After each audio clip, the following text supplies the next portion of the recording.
So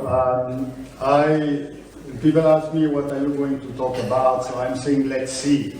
But as I had a few minutes, I did one or two drawings. I would like to talk to you about planet Sahaj this morning. And I would like to explain to you this planet on which you... And I want to explain a paradox, because the paradox is that we are and we are not at the same time. Because there is a discrepancy between what we say we are, and we say we are yogis, and what sometimes we seem to be. So people can be a little bit confused or depressed about it. I remember sometimes people ask me, since how long time are you in Sahaj? People ask me, since how long time are you in Sahaj? It's embarrassing. It's almost if you ask an old lady her age. Because in August, I will say I am Sahaj since 40 years. And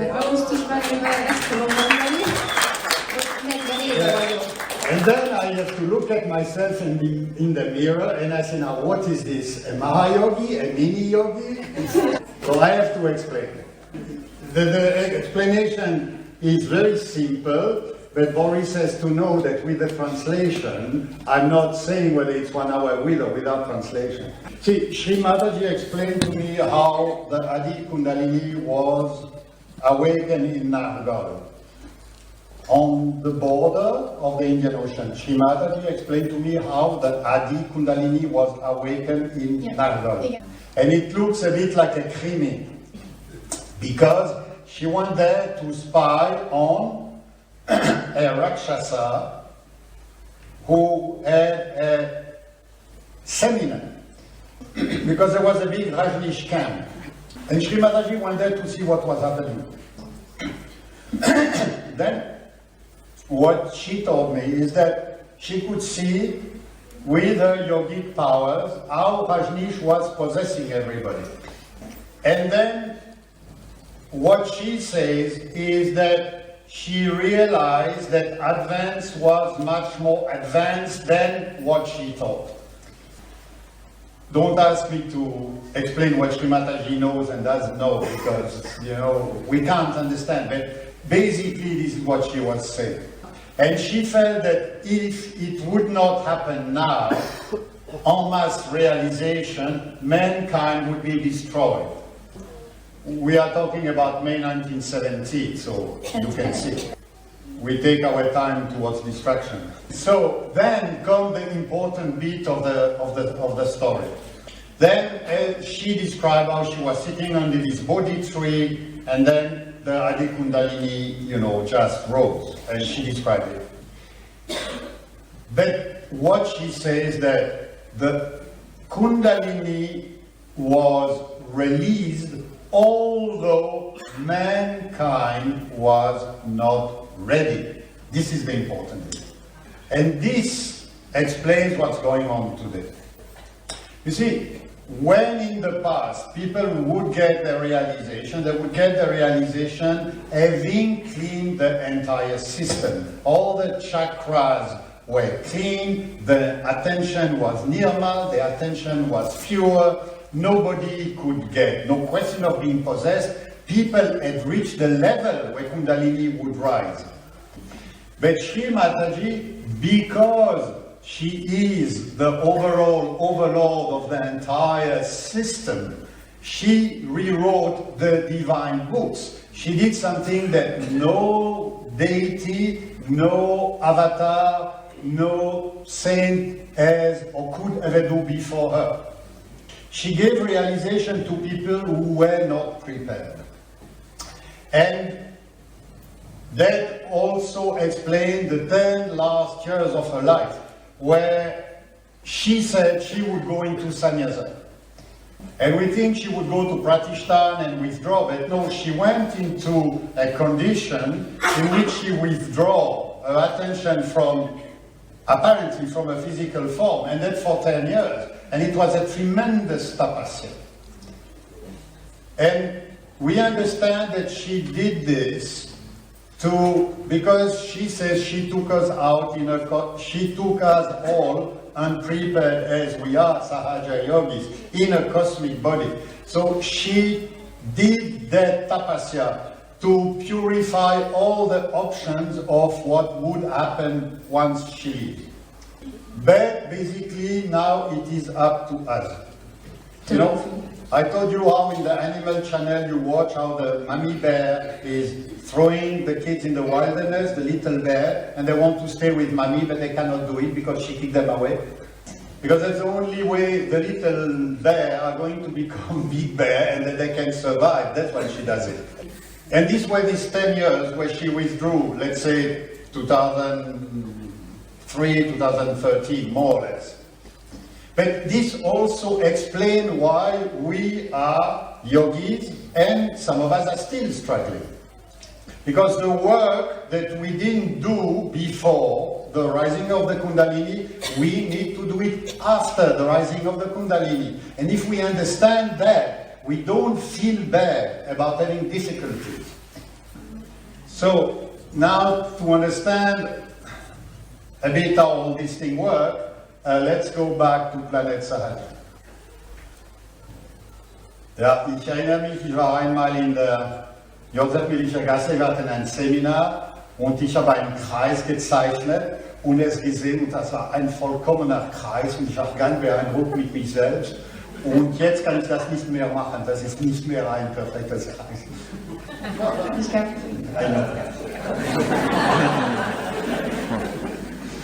Okay. Right, so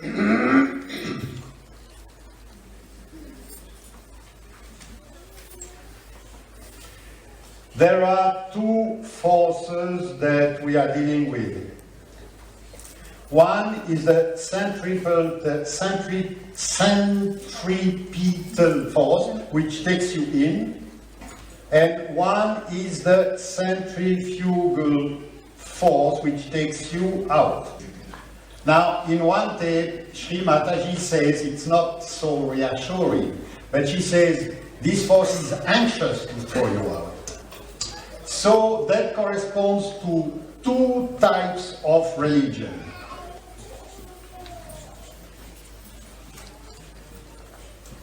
One is the inner religion, which corresponds to the centripetal movement, and the centrifugal religion takes you out. Okay? The external religion. So Sri Mataji, she asked in public and in private, she asked, what will you do once that I will be gone? Will you do the same thing as you did to the other religions? Okay? So, what is the inner religion? We go back to that. What is the external religion? The external religion is that you do not... Okay, the internal religion is Sahaja Sthiti, the state of Sahaja. It's the state, Sahaja Sthiti. That's the inner religion. And this is what you all know when you are in thoughtless awareness, when you are in love, when you are in peace, when you are in sasana. But because of this process of purification in unprepared yogi was not completed, we are not always in Sahaja Sthiti when we call ourselves Sahaja Yoga. So we face the temptations of external religions, and this is what Sri Mataji has tested for the last 10 years. So, you see, if we are in Sahaja Sthiti, the authority is within ourselves. And I don't, let's say, if I am in Sahaja Sthiti, I don't need to quote Sri Mataji. I don't need to tell you Sri Mataji said this, therefore you must follow, because you will feel my vibrations and you will know that what I say is true. That is the sthiti. But if we are not in Sahaja Sthiti, then we look for the authority outside. Okay? Outside. External religion, look for authority outside. So, for instance, you have the Catholic or the Sunni model, where somebody follows the Pope or the Caliph in the name of Christ or in the name of Allah. They don't follow Christ or Allah, they follow the Pope or the Caliph. This model of externalization, we had to test it because in our collectivity, we did have some people who would follow one individual or another, thinking that this is the authority we have to follow. But if we keep our discrimination, we take all the inputs that we have to, but we follow Sri Mataji only like Sri Ganesha. Now, another temptation of the external religion, which also has been tested, is hierarchies. Hierarchy. I know. You see, if you have bureaucrats as leaders, then, you know, like a shoemaker is making shoes, a bureaucrat is making bureaucracies. I am a bureaucrat, I know. I ended my career acting Assistant Secretary General, and I was, you know, when we were in the castle with Sri Mataji, I was a bit naughty, you know, I was sort of teasing Sasipi, and I was telling Sri Mataji, I am one level under Sasipi, I will always remain one level under Sasipi. But you see, the business about democracy, because we had, with the temptation for hierarchy, you have the temptation for bureaucracy, you have temptation for rules and regulation, and some people even wrote rules how to take vibration with little envelopes. All of a sudden, we were in the world of complete idiocy. Oh, sorry, it's too long. Where did you get lost? Bureaucracy and bureaucracy. Okay. And you see, with bureaucracy you get lost anyway. Then another temptation of the external religion, because you structure all this nicely, and it's like the shell, but the stiti is not there, because the more shell you have, the less stiti you have. So you see, another temptation you have to understand of the external religion is, you understand the word proselytism? Is to convert to the new faith.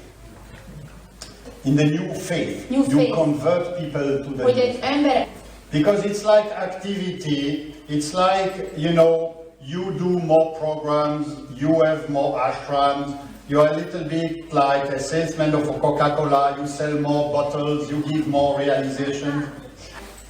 You see, the model for this is Paul, Saint Paul. He was never with Christ. He didn't know Christ, he didn't listen to Christ, and all of a sudden he was the big leader in Christianity. Busy writing letters, organizing public programs, organizing bhajan groups. We have also those characters. Now we have to understand, Sri Mataji did say our job is to give realization. And our job is to make people Sahaja Yogis. But if I am not a Sahaja Yogi, if I am not in Sahaj Sthiti, how am I going to do that? If you want to give drawing lessons in the school to the child, you need to know drawing. If you want to bring to the world of Sahaj, you need to manifest the world of Sahaj. These are variations on a theme that you know. But when you see it in the context of the 10 last years that we went through, which were very difficult, you understand that Sri Mataji has tested these two forces. And the master of the testing is called Mahamaya. So she's the one who tests and she's the one who gives the notes, not us. What we can try is to do our best. But what I'd like to suggest is our best is to understand that Sahaja Sthiti, the reality of Sahaja Yoga, is not about having ashrams, having council, singing bhajans even, although of course it's all part of it. But the essence of it is to be in the Sahaj state. And if we are honest and we look at 24 hours, we can say, okay, how many of those 24 hours am I in the Sahaj state? Let's ask ourselves this question, honestly. Because honesty brings light, and in light we see, and in seeing we correct. So, this is 25 years of Sahaja Yoga in Hungary. Let's give a hand to all the Hungarian Sahaja Yoga.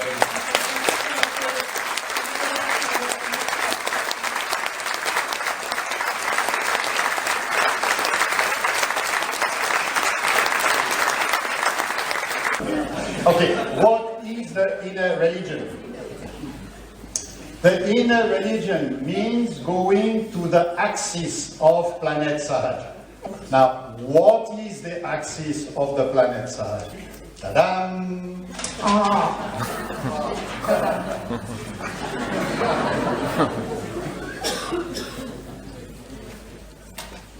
You know the story where there was a discussion among the, don't ask me to explain that, okay? But the story is there was a discussion among the three Murtis, who is the biggest? Is it Sri Shiva, is it Sri Vishnu, or is it Sri Rama? And then they saw the lingam. So the story goes that, this is supposed.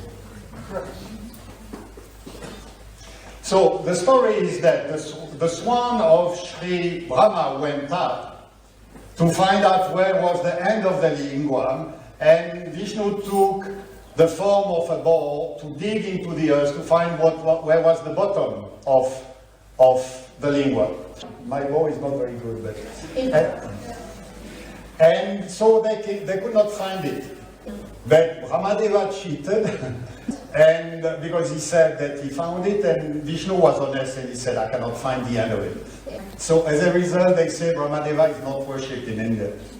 But the sense of this anecdote is that the axis of planet Sahaj is the lingua.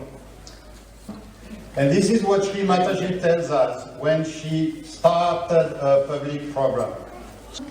She said, firstly, I bow to the seekers of truth. And by the way, we still need to have the courage to stand by the truth when we are Sahaja Yogis, by the way. And the point two that she said is, the truth is that you are the spirit.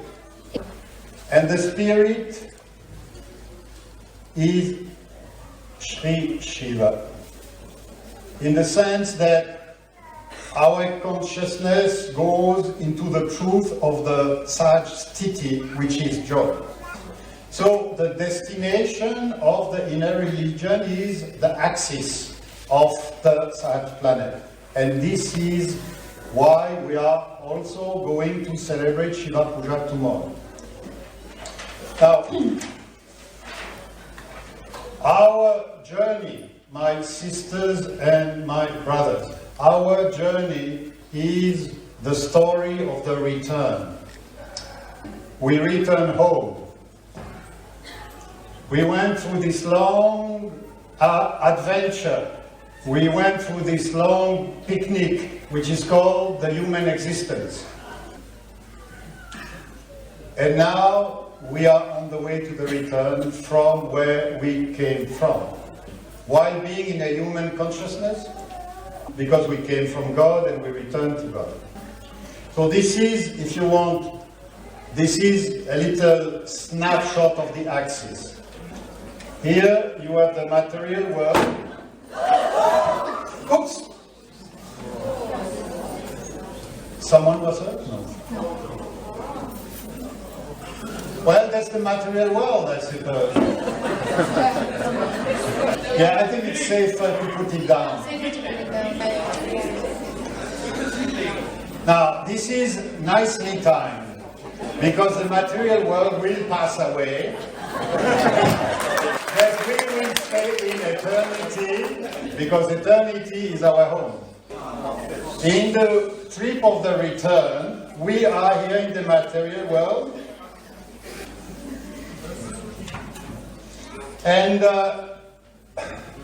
That is also where you have display of the Maya, of the centrifugal and the centripetal. But in the history of mankind, in the history of religions, this journey took place, and first we crossed the Devalok. Devalok is when our ancestors worshipped the Deva. So, for instance, the Zoroastrian worshipped the fire, the Incas worshipped Surya, the Greek, with the pantheon, they worshipped the Devas. Then, more recently, you could say, since the invention of science, we crossed the Brahmalok. Because Sri Brahma is the grandsire of the creation, and with science, we actually study what he has done. So science is a study of God, but of course the scientists don't know that. That's obvious. They think they study matter, but they study matter as done by the creator of matter. So the entire scientific inquiry which brought our society to the state where it is now is going through the Brahmalok. And the next, I have put Vaikuntha here, that's the Sri Vishnu Lok, but it's not that we went to Vaikuntha, but what happened is that we, becoming seekers, we started being actor in the drama of our own evolution. And seekers are not just you and me sitting now. The pre-Socratic philosophers like Pythagoras or Parmenides or consciousness, the power of evolution. So Boris, I'm going to finish very soon. Because we arrive to the axis of the axis. And here it is the sthiti. I know Sri Mataji teased us and told us to count how many people we gave realization. But believe me, I never counted in my entire life how many people I gave realization to. It's enough for me if my mother in the heavens knows. But if we get ourselves in the sthiti state, then our just being there will raise Kundalini. Sri Mataji said once, look at Christ, he had only 12 disciples, and see how far Christianity went, it conquered the world. She said, I can transform the world with 10 really good yogis.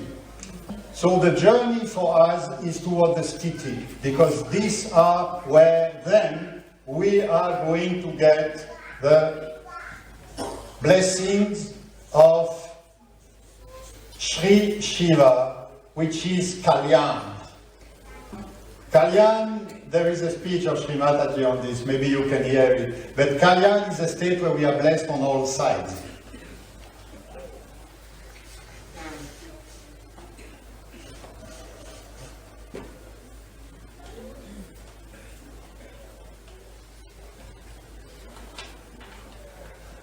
If we can all understand that our most important job is to be what we claim to be, the job is done. And I am very confident that we are all together on the right path. You see, there is a relationship because seekers are in the evolution mode, and yogis are not in the evolution mode. But there is a relationship between the two. The link is in the name of Sri Lakshmi.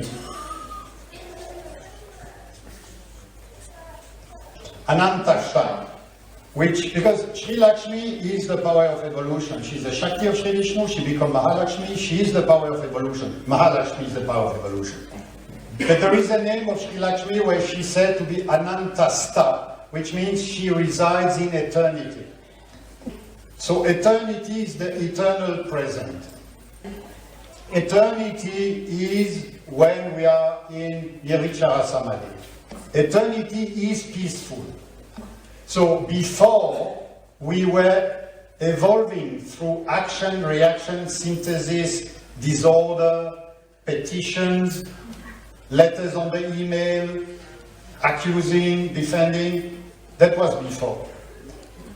Most yogis have the intelligence to understand that this is not our model. Most yogis understand that evolution now for us is peaceful.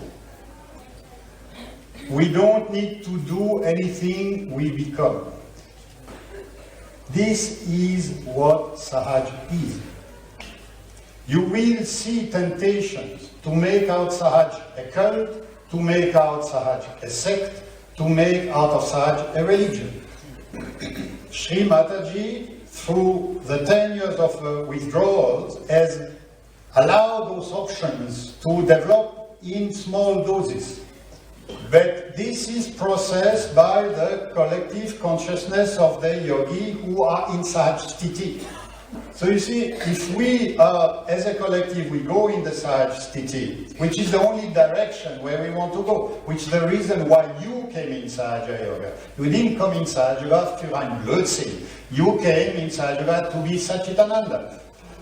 And we all understand that. We are all brothers and sisters. We all want that. There is no animosity. There is no fight. There is forgiveness. There is compassion. But there is also the courage to stand by the truth. Because the truth is this. If yogis don't have the courage to stand by the truth, they miss the axis.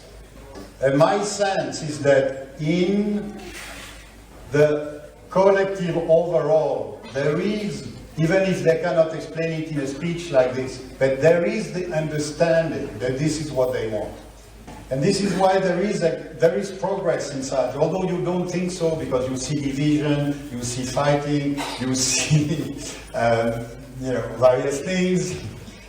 But actually we are growing. There is more awareness, there is more understanding. And for instance, when we came here, yesterday we arrived at this hotel, this didn't happen like that. When I was doing seminars in Austria 25 years ago, arriving in the hotel, I became thoughtless. Why did I become thoughtless? Not because hotel fabulous, otherwise we give it one more star. But I became thoughtless because all of you at that moment were driving towards this hotel with the desire to be all together for this weekend. So let's have faith in ourselves.